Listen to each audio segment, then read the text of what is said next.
지금 이제 우리 법률행위, 법률 중에 구별법이 여러 가지가 있는데 아까 말씀드렸듯이 뭐 단독행위, 그다음에 뭐 계약, 요식, 불요식 뭐 이런 것도 있지만 제일 중요한 게 채권행위, 물권행위 구별법이거든요.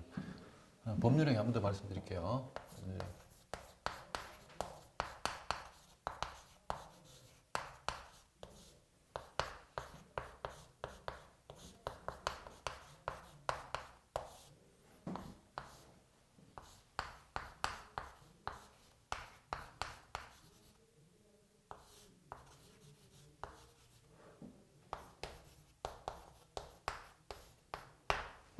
네, 아까 말씀드렸듯이 법률행위는 의사표시 반드시 있어야 돼요.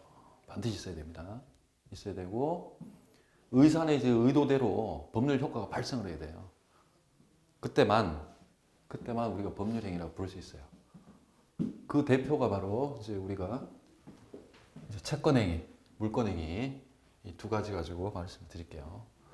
자, 채권행위는 잠깐 옆으로 옮겨 쓰겠습니다.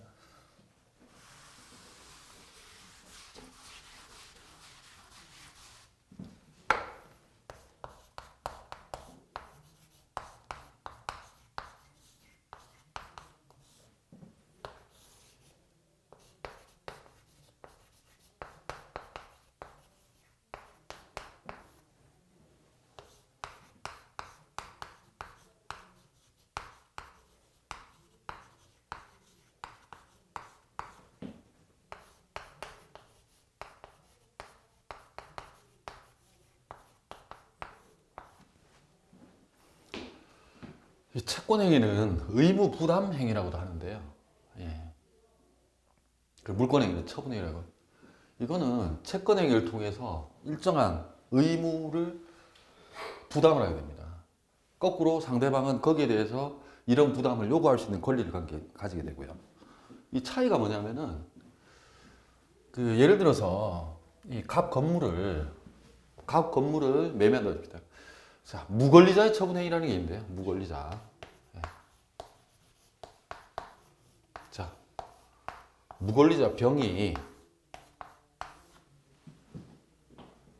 X 건물을 처분할 수 있을까요? 없을까요? 있을까요? 없을까요? 해석 여하에 따라서는 할 수도 있고 못 할 수도 있습니다. 무권리자. 무권리자 병이. 무권리자. 예를 들어서 자, 소유자가 아닌 자, 이제 핵심 차이가 뭐냐면은 이게 처분권 있느냐 없느냐 문제거든요. 이 갑 건물에 대해서 처분권 유무인데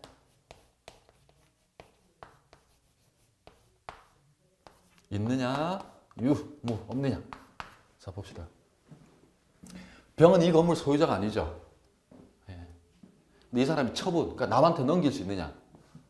물권행위는 처분행위라고 얘기하는데 별도로 이행이라는 문제가 없어요. 그냥 넘기면 되는데 무효입니다. 무효. 무권리자가 병이 X 건물을 팔면 무효입니다. 무효. 무효. 무효라는 건 뭐냐면 완전한 의미의 무효가 아니라 법이 적어도 의도한 효과는 주질 않아요. 그걸 무효라고 하거든요. 효력이 없는 거거든요. 병이 다른 사람한테 처분행위 하더라도 심지어 등기부에 병이 정한테 팔아서 정으로 등기에 올라가 있어도 그건 무효입니다. 등기 원인이 없어요. 등기 원인 무효의 등기예요. 그게. 무효의 등기인데 근데 이제 채권은 성립할 수 있어요. 채권행위.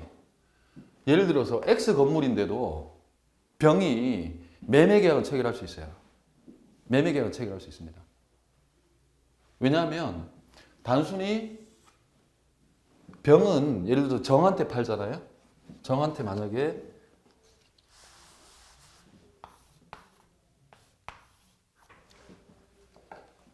정한테 팔 수 있는데 여기 매매계약을 해요. 지 것도 아닌데 매매계약. 계약은 의무부담행위인데 이건 유효해요. 매매계약은 지 게 아닌데도 이게 뭐냐면 소위 우리 채권법에 가면 나옵니다. 타인의 권리 매매입니다. 타인 권리의 매매인데요. 타인 권리도 매매의 대상이 될 수 있습니다. 채권은 얼마든지 성립 가능해요. 이 사람이 무권리자도 정과의 매매 계약을 체결할 수 있습니다. 권리가 없더라도. 네, 매매 계약. 채권 행위는 가능해요. 채권 행위. 유효합니다. 이 사람은 계약 내용대로 일정한 시간 되면 의무 부담 행위가 있어요. 자기가 무슨 수를 써서라도 이 X 건물 소유권을 갑으로부터 취득해서 정한테 넘겨줄 의무가 있습니다. 채권 행위는 성립이 가능해요. 채권은 가능합니다. 얼마든지. 근데 이거를 이제 타인 권리의 매매라 그래가지고 이제 담보 책임이라는 게 있어요. 이제 채권법에서 이제 배우실 거예요. 채권은 얼마든지 가능합니다. 근데 자기가 만약에 소유권자로서 판다. 그럼 무효입니다. 넘겨봐요. 효력이 없어요. 물권 행위로서는 이 처분 행위로서는 무효예요. 하더라도 채권은 유효해요. 그러니까 자기가 의무를 부담해요. 정해야 되죠. 채권은 상대권이라고 말씀드렸죠. 이 사람에 대한 관계에서는 유효합니다. 매매 계약은 유효해요. 책임져야 돼요. 어쨌든 간에 X 건물에 대해서 자기가 소유권을 넘겨와서 정한테 넘길 의무가 있습니다. 채권 행위 자체는 유효해요. 그렇다고 정한테 소유권은 넘어가지 않아요. 정상적으로 취득해서 넘어가야 돼요. 이 처분권이 없기 때문에 물권자로서의 권한은 없어요. 물권자의 권한은 없거든요. 그리고 채권 같은 경우는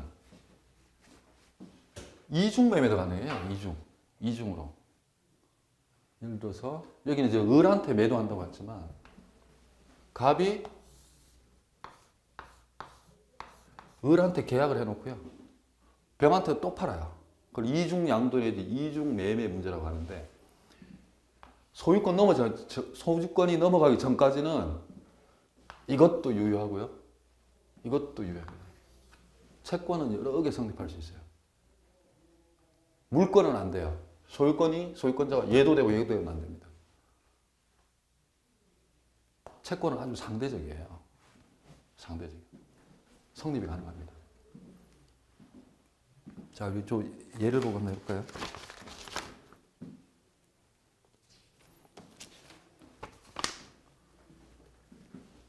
자, 아까 얘하고 똑같습니다.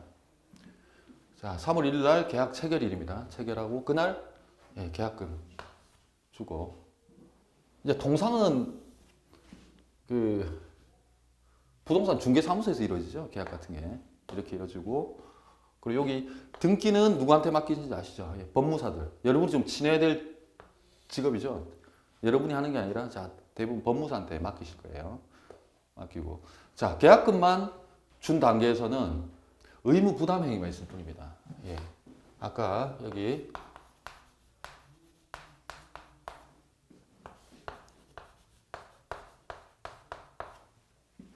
요 3월 1일 날은 여기 계약 체결하고 뭐 그날 바로 지급을 했다 치고요. 자, 5월 1일 되면 갑은 매도인은 중도금을 청구할 채권. 을은 이미 부담한 겁니다. 소유권자가 아니고. 요 통해서는 자기는 중도금을 줄 의무가 있어요.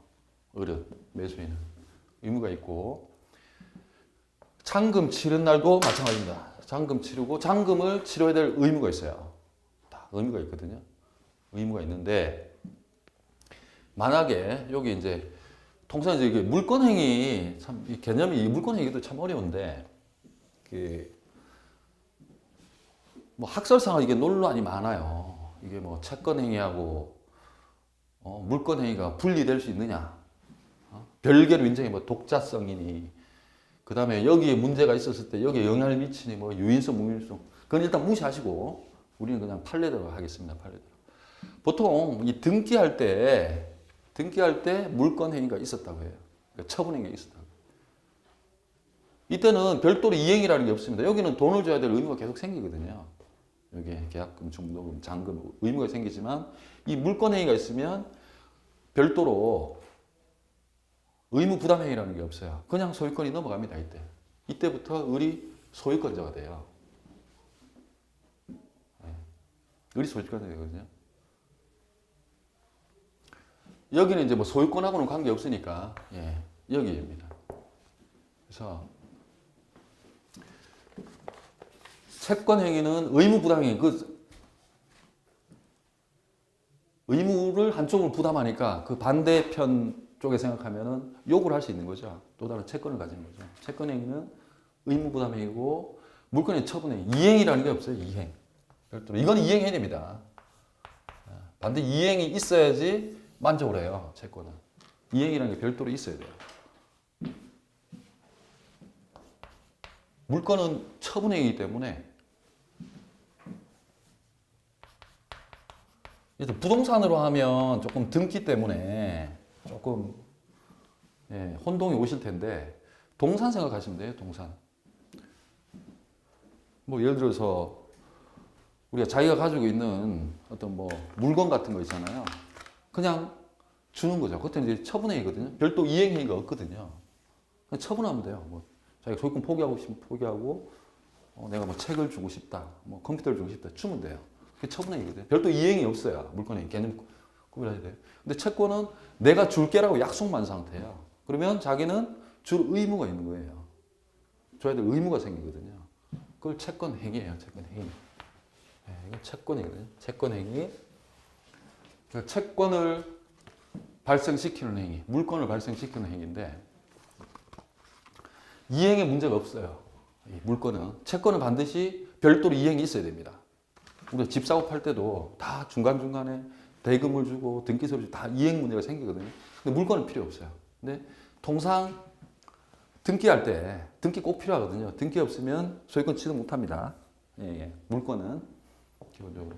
그래서 등기할 때 이 물권 행위가 이루어진다고 생각하시면 돼요. 그래서 관념적으로는 구별이 됩니다. 물권하고 채권하고. 되고 이 등기할 때 물권 행위가 있었다고 보시면 돼요. 그때 처분이기 때문에 별도 이행이 필요 없습니다. 이미 처분된 거예요. 소유권 넘어가는 겁니다. 등기 플러스해서. 그리고 처분권.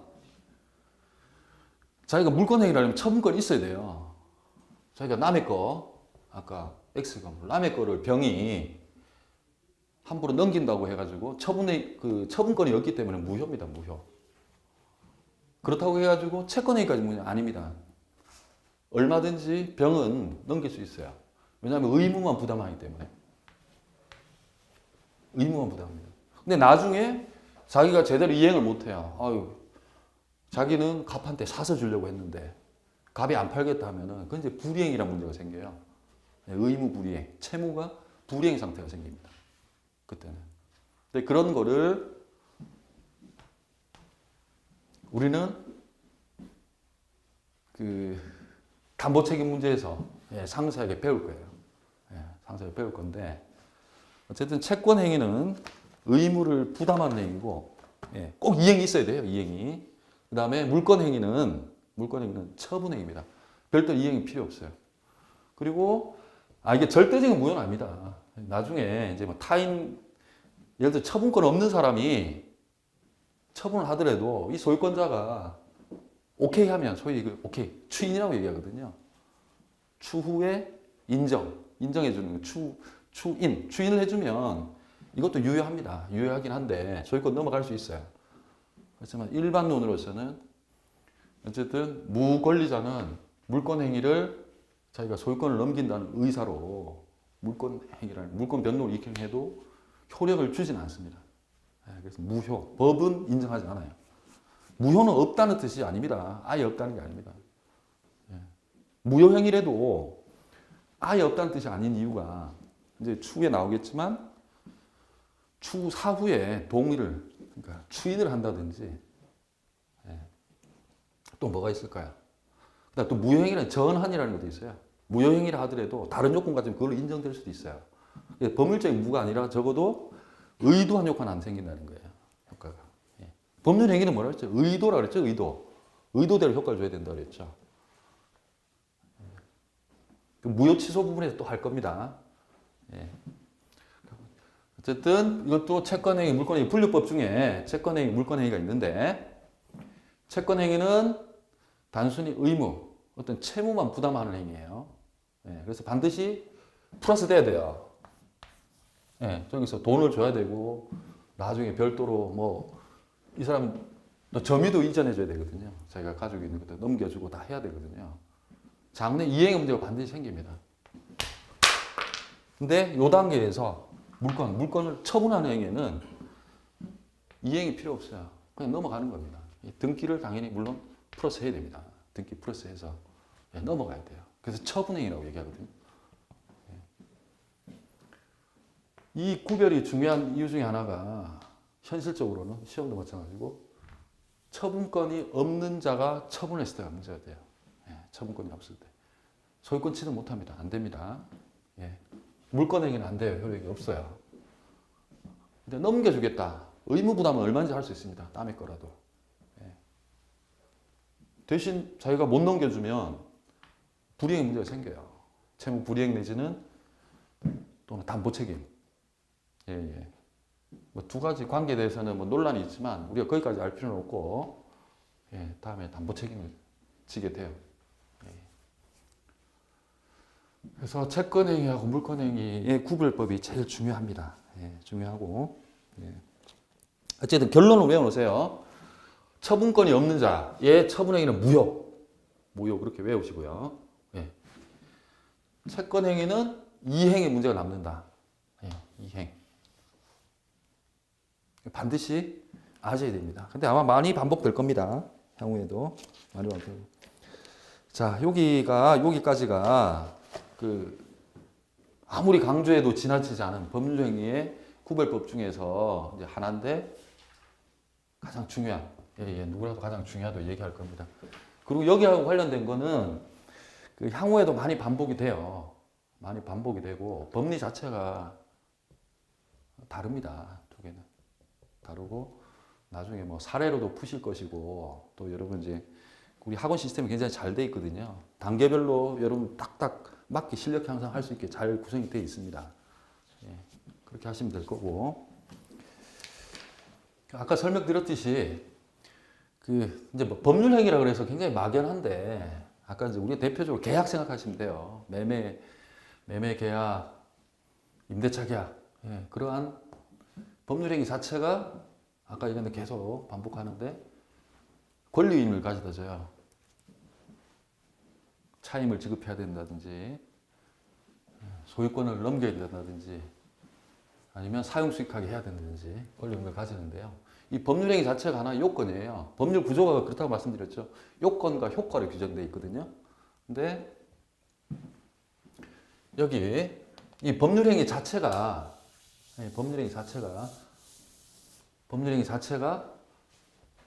이 자체에서 또 이 요건들이 생겨요. 이게 뭐냐면 최소한의 성립하기 위한 요건. 아까 말씀드린 당사자 뭐 다 있었죠. 당사자는 정상인입니다. 정신적인 판단 능력이 있는. 우리 여기 신경 쓸 필요 없어요. 그다음에 의사표시는 아까 불일치나 흠이 생겨요. 사기, 강박, 뭐 비진이, 통정, 착오 이게 생길 건데 이거는 다음 시간에 할 거고요. 오늘 할 거는 목적입니다. 목적이 이 자체로 목적이 어떠하든 간에 성립은 됩니다. 성립은 되는데 법령이가 뭐라고 했어요? 의도대로 자기의 의도대로 의사표시를 불가결의 요소로 하고 의도대로 되려면 이 효력 발생 요건을 가져야 돼요. 그래야지 법이 조력한다는 뜻이야. 그러한 효력. 그래 니네 의도대로 해주겠다. 그게 뭐였어요? 그러니까 가능성, 적법성, 사회적 타당성, 가적 타, 이 세 가지. 지금 이걸 할 겁니다. 이제 목적. 이게 뭐냐면 효력을 발생하기 위해서는 가능해야 되고 적법해야 되고 사회적 타당성이 있어야 된다는 얘기거든요. 이제 이 부분을 할 거예요. 이 부분은 다음 시간에. 의사표시 자체에 문제가 있을 경우 당사자는 간략하게는 설명드렸지만 신경 안 쓰셔도 되고 자, 이 부분을 지금 하겠습니다.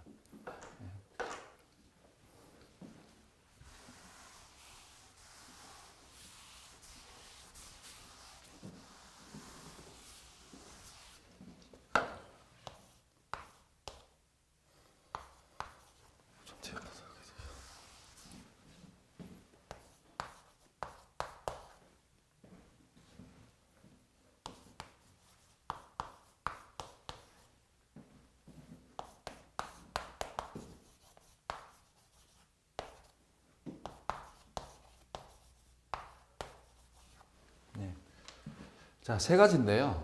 법률행위가 당사자 목적 의사표시만 있으면 기둥은 이룬 거지만 자기 의도대로 자기 의도한 대로 법률이 효과를 받기 위해서는 이러한 효력 요건, 유효 요건을 갖춰야 돼요. 우리 법률에서 익숙하시지는 않을 텐데 성립 요건, 효력 요건은 많이 구분합니다. 자주 하시다 보면 습관이 되실 거예요. 좀 익숙하지 않아요.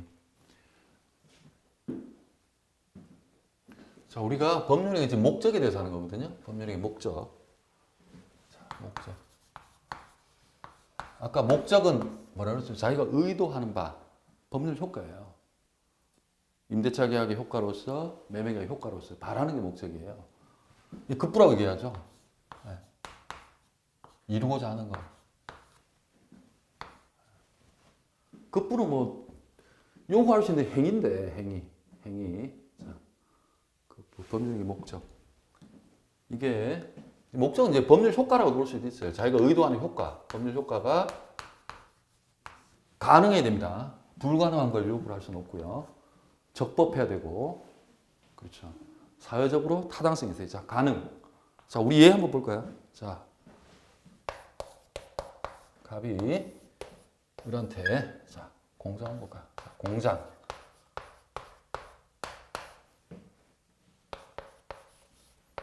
파는 사람, 매도인, 매수인.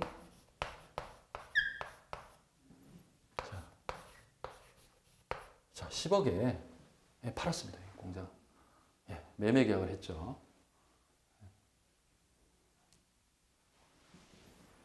매매. 자, 다시 한번 볼게요. 이런 거를 당사자라고 그래요. 법률적인 당사자. 그 다음에 매매 계약. 이게 이제 법률인데. 매매 계약을 통해서 우리 목적이 있죠. 아까 이루려고 하는 목적. 자, 매도인, 매수인이 잘했어요. 근데 이 계약 체결할 때부터 공장이 소실돼 가지고 넘겨줄 수가 없어요. 불능이라고 얘기하거든요, 우리. 목적 달성할 수가 없잖아요. 이 사람은 소유권 취득해야 돼요. 불능.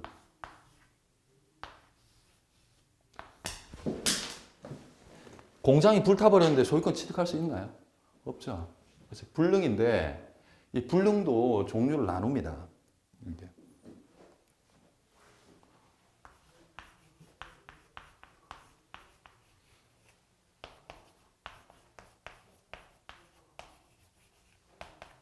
처음부터 계약 체결 당시에 공장이 불타가 없었어요. 없었어요. 이걸 원시적 불능이에요. 처음부터. 계약 체결 기준으로 해가지고 그 당시에 원래부터 우리가 흔히 사회에서 쓰는 그 원시하고 다르고요. 애초부터 오리지널, 그렇죠. 오리지널 공장 불타는데 살 수 있나요? 이걸 원시적 불능이라고 얘기하거든요. 원시적 불능. 그다음 후발적 불능. 계약 체결했는데 처음에 공장이 있었어요. 근데 어느 시점에 공장이 불타버렸어요. 보통 그 단계를 거쳐서 계약이 이행된다고 그랬죠. 계약이 이행된다는데 정작 공장 인도해줘야 되는 시점에 공장이 없어요. 불타버렸어요. 이럴 때 이제 효력을 규정을 합니다. 자.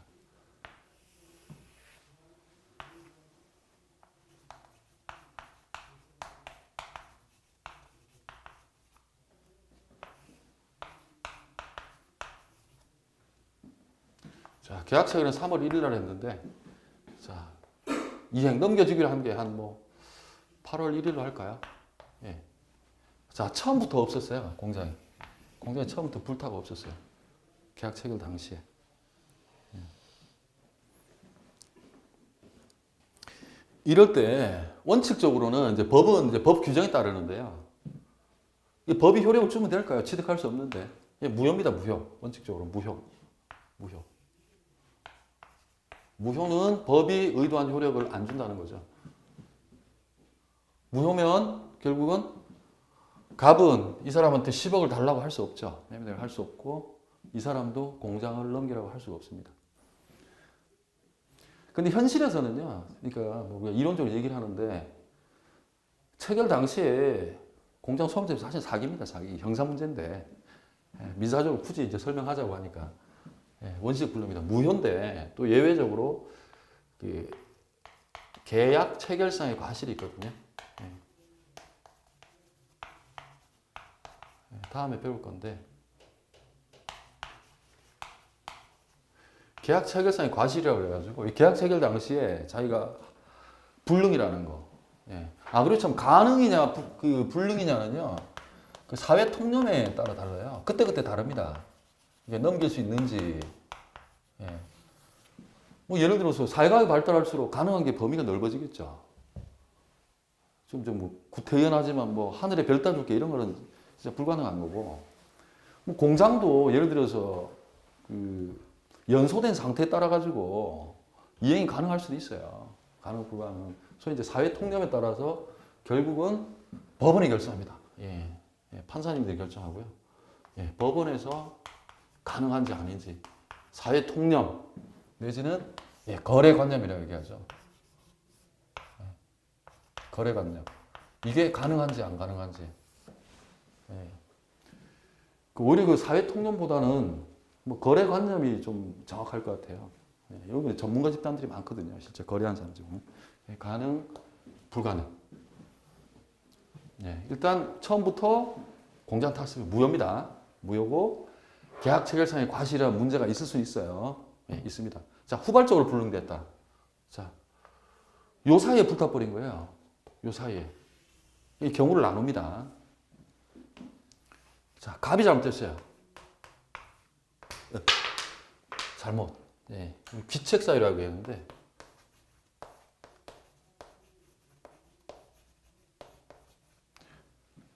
갑이 공장 관리를 잘못해가지고 불타버렸어요. 갑이. 귀책 사유라는 말이 많이 나오는데요. 고의 과실이라는 말입니다. 이제 용어 설명에 나올 건데 일부러 공장을 불태웠다든지 너 한번 고생해봐라. 과실. 주의를 기울였을 텐데 안 기울인 거죠. 이렇게 해서 불탔을 때는 이 책임을 면하면 안 되겠죠. 그래서 채무 불이행,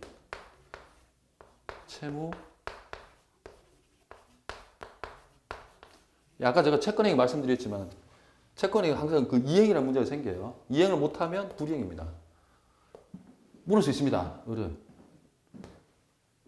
근데 결국은 뭘로 할까요? 실제로 공장 지어달라고 할 수는 없죠. 채무는 손해배상 책임을 져야 돼요. 손해배상 책임을 져야 됩니다. 근데 갑을 모두 책임 사유가 없어요. 귀책 사유. 귀책 사유가 없다. 모두가 없어요. 뭐 이번처럼 지진이 났다든지 우리가 예측할 수 없는 양쪽 다 잘못이 없는 거예요. 잘못이 없는데 공장이 없어져 버린 거야. 멸시돼 버린 거죠. 그러면 이행을 못 하잖아요. 귀책 사유 없이. 그러니까 고의과실 없이. 이런 경우 어떻게 될까요? 이런 경우는 좀 거창하게 이제 뒷부분에 나옵니다. 위험 부담의 문제라고 얘기를 해요. 위험 부담. 채권법원 가면 나옵니다. 위험 부담의 문제라고 하는데요. 이게 나라마다 조금씩 틀려요. 누구한테 책임을 물을 것인지. 우리는 채무자 위험 부담입니다. 채무자.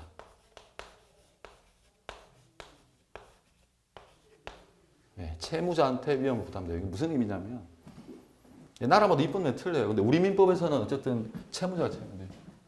이게 멸실되잖아요. 이 공장이 날아가 버리잖아요. 귀책 사유 없이. 날아가면 그리고 이거 참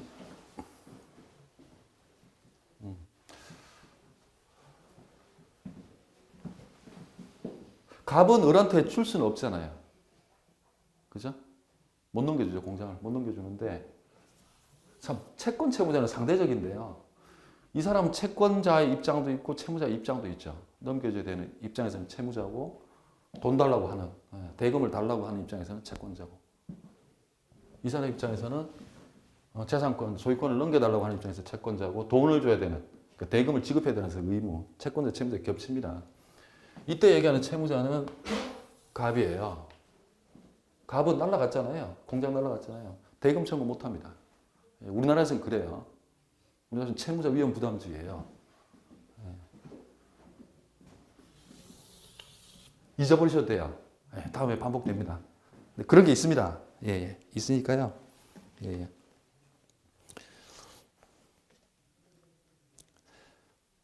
자, 그 다음에, 자, 처음에 이제 가능의 문제를 했죠.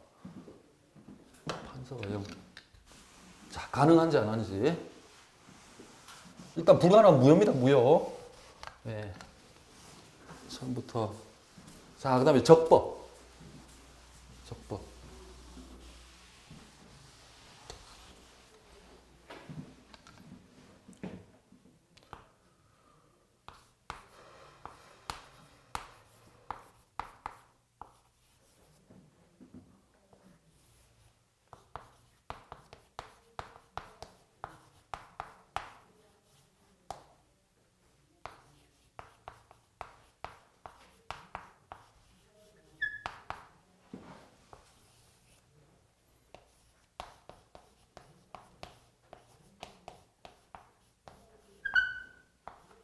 자, 우리 법령에 우리가 이제 우리가 사적 자치라고 그래서 예, 아까 말씀드렸죠. 그게 이제 법률행위 자유의 원칙으로 예, 표상이 되는데 그 법령 규정에는 우리가 개인적으로 뭐 계약 맺고 뭐 하는데 제한하는 규정이 굉장히 많아요.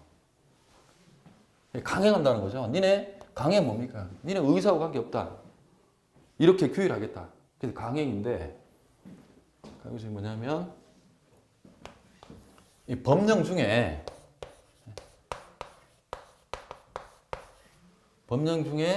자, 선량한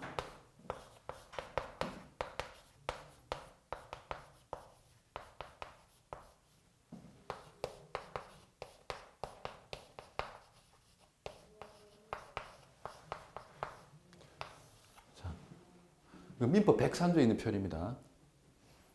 이걸 추상적인 규정이 일반조항이라고 하는데 네 마음대로 하지 말고 이 강행 그 법령 규정 중에 보면은 선량한 풍속 기타 사회질서 이게 무슨 개념입니까 이게?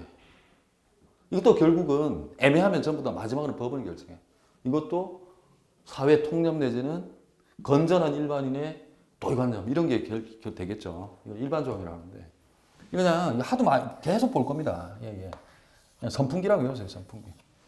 선량한 풍속 기타 사회질서 이 관계 있는 규정이에요. 강행 규정. 이게 뭐냐면 니네 마음대로 하면 안 된다고. 한계선을 긋는 겁니다. 니네 법률행위를 하되 이건 하면 안 돼요.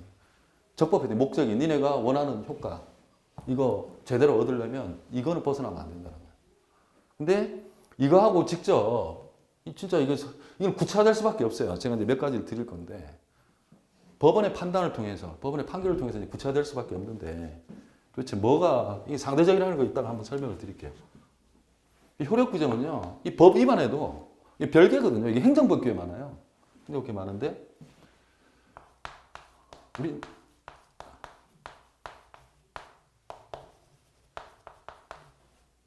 너무 어려운가요? 사법이라고 하지 말까? 우리 민법상, 예, 이 효력 규정은 우리 보호를 못 받아요. 무효입니다, 무효.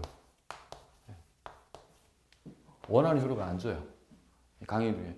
근데 법령을 위반했는데 효력 주는 규정이 있어요. 이거는 유효예요. 그리고 유효면서 실제로 그 법규에 보면은 뭐 처벌 규정들이 있어요. 뭐 과태료도 있고 간단하게 뭐 심한 경우 형사벌도 있고요. 뭐 벌금이 있는 경우도 있고 이렇게 있는데 이 구분이 효력 규정인지 단속 규정인지 어떻게 하느냐? 이건 역시 법원이 결정합니다. 근데 우리는 기계적으로 알면 돼요. 어쨌든 효력 규정을 위반하면 무효입니다. 무효. 그러니까 이 강행 규정은 선풍기인데 선량한 풍속 기타 사회질서에 관계 있는 규정이에요. 규정은. 예.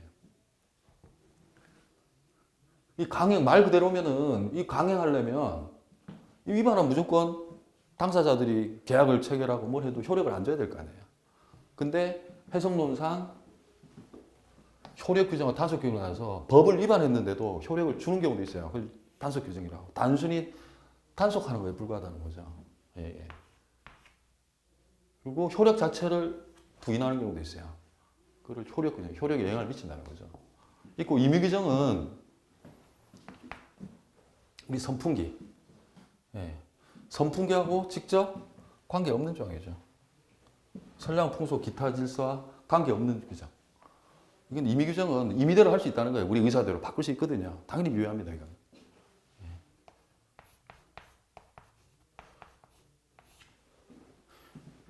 이거는 여러분이나 저나 직접 관련이 있습니다. 이거 아주 관련이 있거든요. 참, 예를 한번 볼까요? 그리고 참 그 강행 규정으로 여기 잠깐 나와 있는데 이게 직접 효력을 규정하는 경우도 있어요.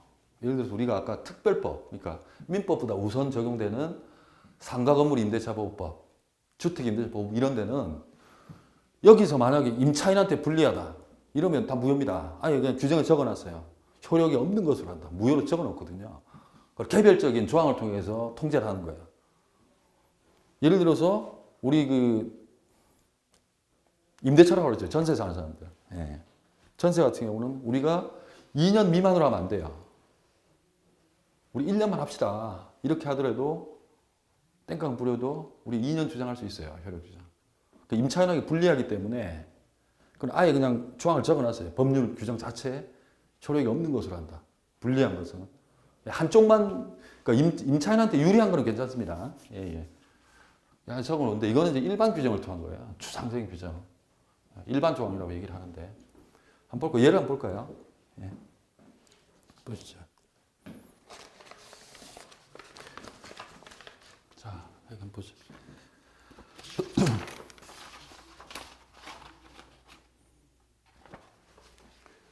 여러분 이제 2교시 문제인데 부동산 중개사법 2차 시험 과목이죠. 2차 시험 과목에 보면 여러분 중개수수료라는 걸 받아요. 중개수수료. 네. 중개사법에 만약에 정한 게 위반됐다. 이거 다 틀립니다. 지자체마다 틀리죠. 그게 맞나요? 예, 지자체마다. 그러니까 서울시 뭐 예를 들어 경기도 조금씩 다를 겁니다. 아마. 예, 좀 다를 건데 어쨌든 법령이 정한 뭐 예를 들어 0.8%다, 0.9%다 수수료에 이 정도 받을 수 있다. 중개 수수료 이건데 예를 들어서 뭐 1억짜리면 얼마입니까? 얼마 되죠? 1억이면 계산이 안 되네.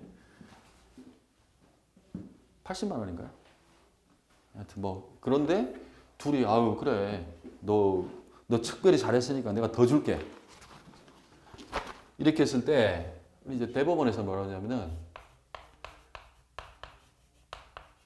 초과 부분 0.8% 넘는 분은 무효입니다. 무효. 이걸 효력 규정으로 보는 거예요. 이 중개수수료 제한을 하거든요. 예. 제한해서 이건 무효입니다. 무효. 예. 법령에. 예, 이거 효력 규정으로 본 거거든요. 그리고 봅시다. 그런 경우 많아요. 뭐 저희 변호사들도 마찬가지고 뭐 변호사나 의사들 있거든요. 이런 사람들이 소위 여러분 브로커라고 많이 들어보셨죠? 브로커. 예. 병원 같은 경우는 사무장 병원이라고 그러고 이런 사람들이 이제 변호사법 적용을 받고요. 여기 또 의료법 적용을 받거든요. 의료법 적용을 받는데 여기 이 사람들이 동업약정 같은 거 있을 때 브로커들하고 동업약정 했을 때 변호사법 위반이고 의료법 위반이거든요. 동업하지 못하게 돼 있거든요. 그래서 자 뭐 이건해서 너 얼마 나 얼마 약정을 해요. 변호사 법인하는데 그 소송으로 달라고 할 수 없습니다. 강행규 효력 규정이에요. 무효라고 봅니다. 법은. 정해진 게 아니고 그렇게 판단을 한다는 거예요. 법원이. 우리는 결론만 외우면 됩니다. 네, 그런 게 있어요. 특히 이건 여러분을 직접 관련되죠. 초과 부분은 무효라고 했는데 이게 2007년도 판례네요. 예, 2007년도에 그렇게 나와 있거든요. 직접 관련됩니다. 그리고 자, 네.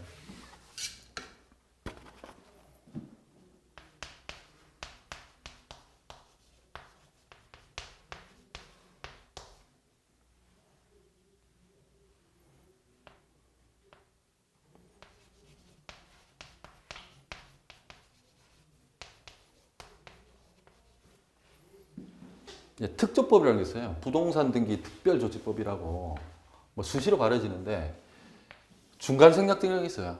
여러분 이제 그 부실법, 부동산 실권리자의 명예에 관한 법률 거기서 이제 공부하시겠지만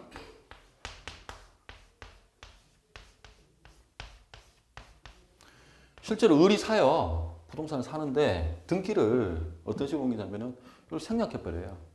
생략해버려 병으로 바로 옮기는 이런 거를 이제 중간 생략 등기라고 그러는데 이걸 금지를 시키고 있는데요. 이거 위반하더라도 법 규정이 있더라도 병의 등기는 유효합니다. 왜? 법원이 절대적인 진리라서 그런 게 아닙니다. 법원이 단속 규정을 받기 때문에 그래요. 예. 그리고 이제 국민주택. 여러분 2교시에 주택법 있죠? 주택법 시험법에 들어가죠. 예. 2차에 주택법에 예. 국민주택은 이렇게 지가 분양을 받아놓고 또 병한테 돈을 전매하는 경우가 많거든요. 돌려서. 그러니까 다 매매입니다. 매매. 예, 매매예요. 줄여서 그렇지.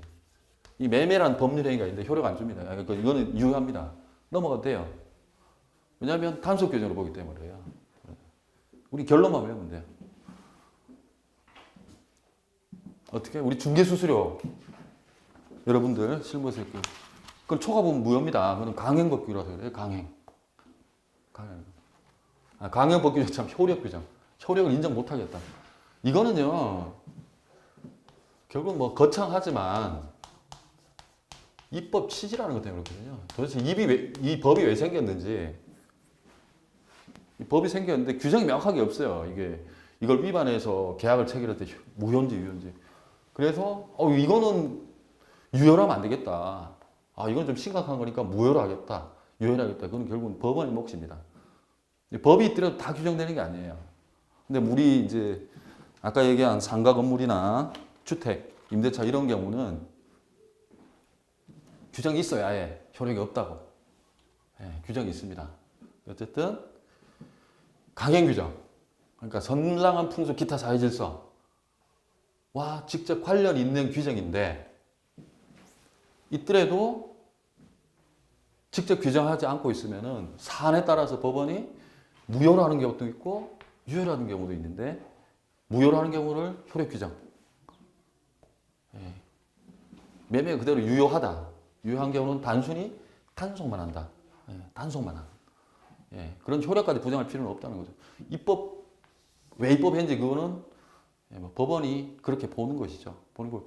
그리고 임의 규정.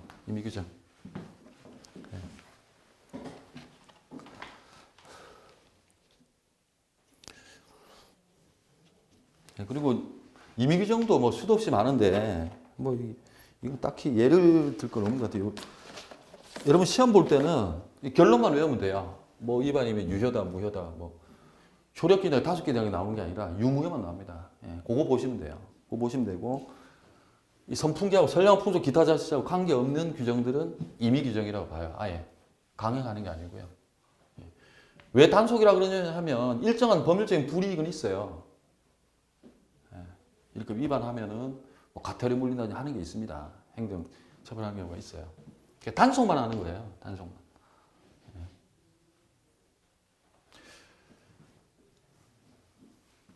자, 임의 규정이 있고, 자, 이제 사회적 타당성. 자, 이게 사회적 타당성, 이게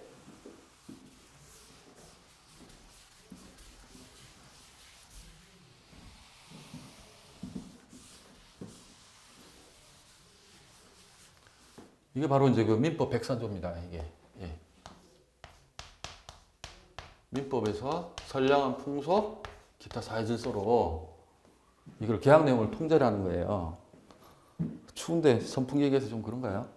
어쨌든 이게 이제 우리 법률행위는 니네 의도대로 하는 거 마음대로 되는데 목적이 가능해야 되고 적법해야 되고 선량한 풍속 기타 사회 질서에 어긋나지 않아야 효력을 줄 수 있다. 예, 그런 거거든요.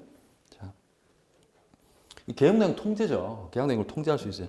이거는 우리가 상식적으로 이거 문제가 있네라고 생각하면 대부분 그게 맞아요. 우리 뭐 예도 있지만은 자 노름빛 그거 갚아도 돼요, 안 갚아도 돼요? 그렇죠. 예, 예. 무효예요. 이거로 보는 거예요. 사회적 타당성이 없다고 보는 거예요. 법이 효력을 안 줍니다. 줄 필요 없습니다. 예, 예. 그리고 여기 뭐 두 번째는 됐고, 이제 우리 성공보수라는 게 있는데요. 이것도 참 애매한데, 뭐가 선량한 풍속, 기타 사회에서 반하지 않느냐, 그거는 결국 법원에서 결정되는데, 이게 뭐 최근에 나온 판례입니다. 이게 크게 이제 민사 사건하고 형사 사건이 있는데요. 보통 이렇게 판사하지 마세요. 전혀 중요하지 않습니다. 이게 보통 이제 변호사 수임료는 착수금하고 이게 성공보수로 나눠요. 성공보수. 예. 이렇게 나눠지는데 뭐 실비 개념으로 실비 개념 얼마를 받고 나중에 민사에서 이겼을 때 아니면 얼마 정도 경쟁이 이겼을 때 몇 프로를 달라 해서 이제 성공보수를 나누는데 형사도 계속적으로 있었어요. 착수금이 있었습니다. 그래서 뭐 착수금 얼마 받고 나중에 뭐 집행유예가 나오면 얼마, 무죄가 나오면 얼마 이런 식으로 정하거든요. 성공보수. 근데 이게 형사 사건 하지 말라는 거예요. 이게. 민사는 지금도 하고 있습니다. 형사 사건은 하지 말라고. 그게 아마 제가 알기로 저희 사무실에 있는 변호사님 후배 사건이라고 알고 있는데 그게 아마 최근일 겁니다. 최근에 그게 사실 뭐 지금 상당히 타격이 있는데 형사사건 많이 하시는 변호사님들은 이거 무효입니다. 어쨌든 받으면 안 돼요. 사람의 어떤 국가 형벌권 행사에서 자기의 인신의 구속이나 이런 거 가지고 돈을 받고 주고받고 하는 거는 선량한 풍속 기타 사회질서에 어긋는 안 됩니다. 올해 시험문 나왔던 것 같은데? 올해 시험문 이거 나오지 않았나요? 나왔던 것 같은데? 예. 하여튼 무효입니다. 예. 자, 그럼 이게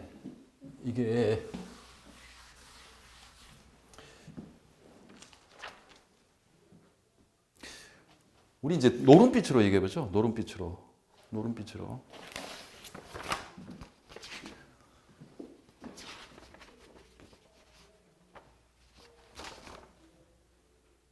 그리고 이게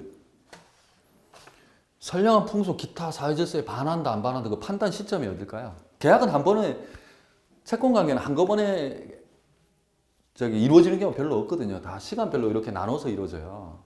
제가 말씀드렸죠. 의무 부담행위이기 때문에 의무가 그때 좀 내용이 달라지면서 하거든요. 이때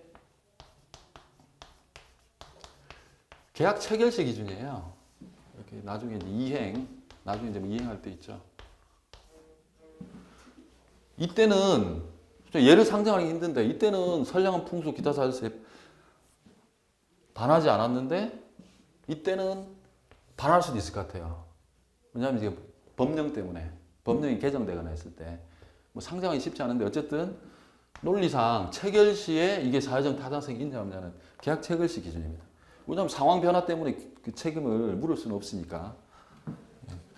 제가 우리 교재인데 제가 빠뜨려서 잠깐 설명을 드렸고요. 한번 예를 들어 볼까요? 자, 이게 마지막입니다. 마지막이니까.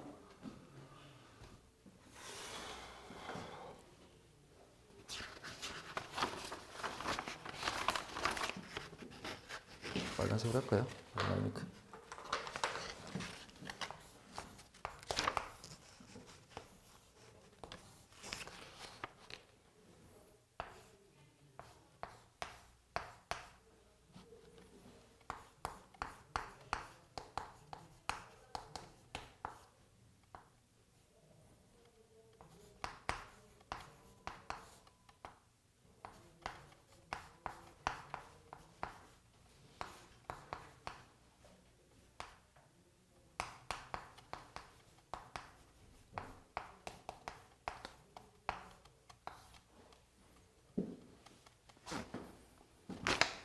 자, 갑이 우리 이게 뭐 접근하는지 모르겠어요. 하여튼 돈 많은 할아버지 되는데 하여튼 돈 많은 누군가예요. 돈 많은 남자분이시고 을이 그 여자분인 것 같아요. 이제 첩관계 유지를 조건으로 첩은 불법입니다. 위법입니다. 우리나라에서는. 예, 일부 일처제이기 때문에 예, 불법입니다. 우리 감각적으로 알겠죠. 이거 뭐 당연히 선량한 풍속 기타 사회질서에 어긋나죠. 예, 무효입니다. 당연히. 무효가 맞겠죠. 첩계약 유지하면 아파트 줄게 라고 을에게 약속을 했어요. 약속을 했습니다. 자, 우리가 아까도 계속 채권액과 물권액 이제 구별했는데 준다 그래서 을한테 넘어갑니까?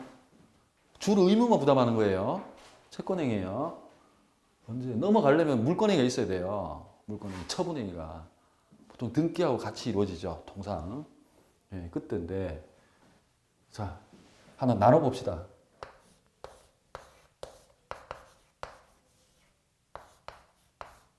아직 아파트 넘어가려면 어떻게 해야 돼요? 여기에 등기까지 이루어져야 되거든요. 그러니까 계약만 하고 아직 안 넘겨줬어요. 을이 달라고 그러면 이행 전에 법이 조력하면 안 되죠. 법이 도와주면 안 되죠. 사회적 타당성이 없기 때문에 선량풍속에 반하잖아. 이행제는 무효예요. 무효. 네.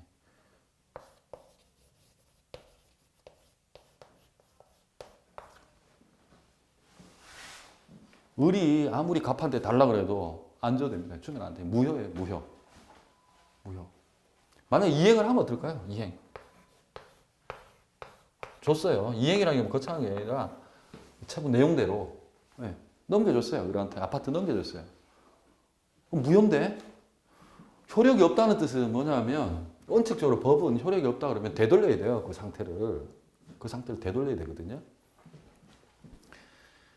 그러면은 을 명의로 등기가 된 상태예요. 그럼 갑이 을한테 아파트 돌려달라고 할 수 있을까요? 있을까요? 무효의 일반 이론에 따르면은 돌려줄 수 있을 것 같은데 소위 우리 시험법은 아니지만 민법 746조에 불법 원인 급여라는 게 있어요.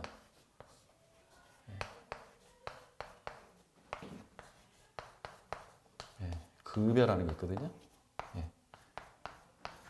법률 규정 때문에 이거 이미 등기 넘어가면 돌려달라고 얘기할 수 없어요. 왜냐하면 판례 표현으로 그래요. 이제 우리 교재에는 그런 식으로 돼 있죠.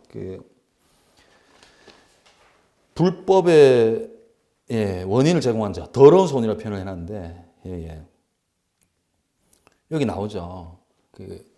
이 사람이 처음에 나름 더러운 짓을 했잖아요. 더러운 짓을 해놓고 이제 와서 이건 무효라고 되돌려 달라고 할 수 없다는 거예요. 그래서 민법 103조 그러니까 선풍기하고 선량한 풍속 기타 사실상 불법 원인 이거 불법의 원인으로 급여 넘어간 거거든요. 급부가 된 건데 급여된 넘어간 건데 이거는 되돌릴 수 없다는 게 우리 민법 이상이라 그래가지고 어쨌든 이행되고 나면 돌려받을 수 없습니다. 위법한 사람한테 위법한 행위를 한 사람한테 그거를 복구시켜달라고 해서 그대로 무효라고 해서 복구시켜주면 법에 이상이 안 맞다는 거죠. 하고 싶은 거 다 하냐? 그런 개념이거든요. 그리고 여기에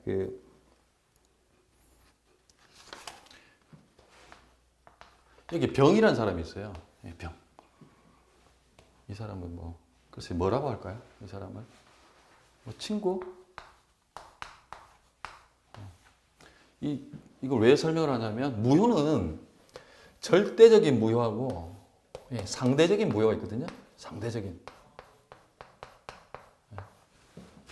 왜냐하면 무효를 절대적 누구한테도 주장할 수 있다는 게 절대적 무효고요. 상대적 무효는 일정한 사람한테 주장을 할 수 없어요. 그 사람한테는 유효로 다뤄져요. 유효로 다뤄져요. 우리 민법 조문이 이제 다음 시간부터 할 텐데 수도 없이 많습니다. 상대적 무효. 보통 선의의 제3자에게 선의. 용어에 나옵니다. 선의가 좋은 뜻 아닙니다. 모르는 거예요. 모르는 거. 민법에서는 그렇습니다. 악이 나쁜 사람 아닙니다. 알면 악이에요. 우리 교재에 용어 설명이 잘 나와 있어요. 보통은 우리가 무효, 아까 제가 말씀드렸죠. 취소나 문제가 있으면 해제나 이렇게 할 수 있는데요. 모르는 제3자, 선의자한테는 대항을 못 해요. 소위 이제 거래 안전이라는 것 때문에 그렇거든요.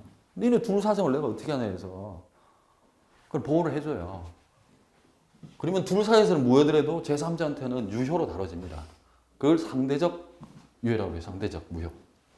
근데 이 경우는 병의 관계에서도 무효예요. 병의 관계에서도. 이렇게 해서 이행전이면은 만약에 정상적인 거래 관계라면은 병은 나중에 배우겠지만 을을 대위해서 을을 대신해서 돌려달라고 할 수 있어요. 근데 안 됩니다. 이행전. 절대적이에요. 병, 정, 아무리 내려도 할아버지 와도 안 됩니다. 그걸 절대적 무효라고 해요. 무효입니다. 무효.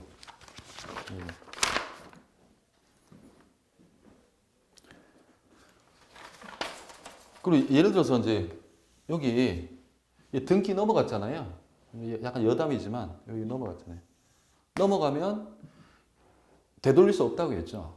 되돌릴 수 없습니다. 불법급여에서. 되돌릴 수 없으면 이 사람이 제대로 무효인데도 이 사람은 보호를 받고 있잖아요. 마치 권리인 것 같잖아요. 권리.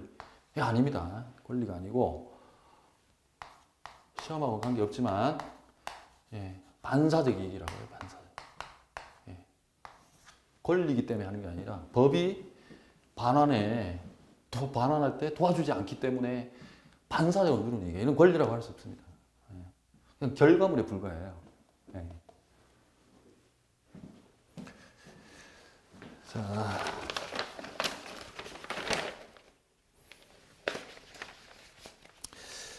그리고 140쪽에 맨 마지막 용어 설명 잠깐 볼까요? 자. 우리 급부는 채권의 목적이 돼 채무자가 하여야 할 행위입니다. 행위. 목적이거든요. 예를 들어서 주는 것도 될 수 있고요. 돈을 주고 하는 것도 될 수 있어요. 근로를 해야 되고 하는 것도 될 수 있고. 그다음에 급부는 목적물, 객체하고는 구별해야 됩니다. 아까 우리 부동산 계속 사고 팔고 했지만 그거는 목적이 아닙니다. 근데 급부가 아니고 객체고요. 급부는 말씀드렸죠. 소유권을 넘긴다든지 차임을 지급해야 되니 그런 게 급부예요. 그리고 반대 급부는요. 계속 했었죠. 한쪽이 소유권 넘기면 다른 한쪽이 돈을 줘야 되는 그게 반대 급부고. 불법은 아시겠죠? 법에 어긋나는 겁니다. 그다음에 이제 급여는 이게 민법에 이제 급부라는 말을 안 쓰고 급여란 말은 조문에 드문드문 나오는데 이게 계약에 따라 가지고 줄 게 있는 거죠. 주는 거. 그래서 표현이 조금 한정적이죠. 급여는 주는 것만 포함하는 거잖아요. 하는 것도 많습니다. 그리고 우리 급부에는 채권의 목적이 되는 목적 달성에는 부작위도 있습니다. 부작위. 하지 말아야 될 것도 있습니다. 예를 들어서 둘이 계약을 맺어요. 나 치킨집을 하는데 옆에서 얼마 동안 가게 안 열겠다. 그럼 부작위 채무가 생겨요. 하지 말아야 됩니다. 자, 오늘 강의는 이렇게 하고요. 아까 말씀드린 대로 법률행위가 유효하긴 요건 중에서 우리가 가능성, 적법성, 사실상 여기까지 했고 나머지 의사표시 이제 불일치한 경우 또는 흠이 있는 경우 의사 그 경우 이제 다음 시간에 하도록 하겠습니다. 시간 다 됐나? 고생하셨습니다. 오늘 여기까지 하겠습니다.